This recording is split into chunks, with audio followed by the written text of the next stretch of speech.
Hey you guys, I'm Dr. Sharma. I recently released a video on my 5-day fast, which took me from looking like this to this.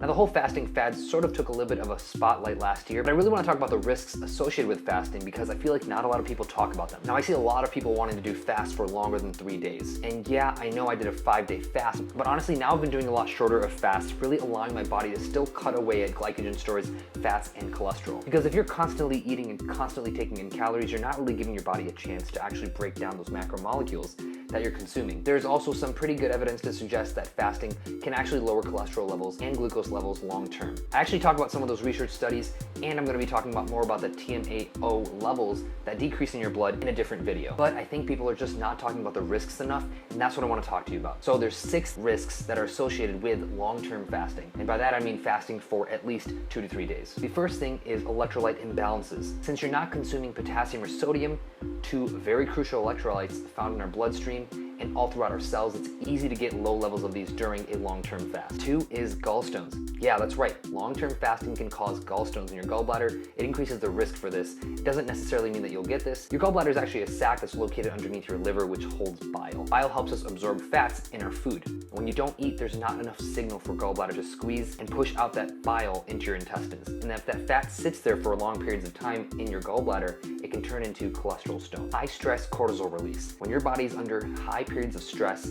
it revs up cortisol, which makes norepinephrine even more available and more potent. This can increase your drive to stay awake at night, increases your glucose levels in your blood, and can make you consume more food when you do eventually break your fast. Now, of course, cortisol is a very important steroid hormone, but it can in the long term make it a lot more difficult to actually lose fat for good. Decreased hormone levels, such as testosterone or estrogen. Your body needs cholesterol and fat intake to create cholesterol-based hormones, such as sex hormones like testosterone and estrogen. After the first day of fasting, you may find yourself to actually have a higher libido overall and not actually feel too down because of the quick change of hormone levels, such as increased human growth hormone. However, after prolonged fasting, sex hormones will actually start to decrease because your body is going into a fight or flight response. It doesn't think that it's really time for you to be having sex or reproducing when you're in a starvation mode, when you don't really have the calories and energy to be able to fight in a flight or fight response. It's using that energy and cholesterol precursors to help your muscles and brain stay fueled instead of going to sexual drive, which may not be right at the moment. 5, you'll lose sleep. We talked about high cholesterol levels and norepinephrine levels that arise from a prolonged fast in number 3. This can cause insomnia.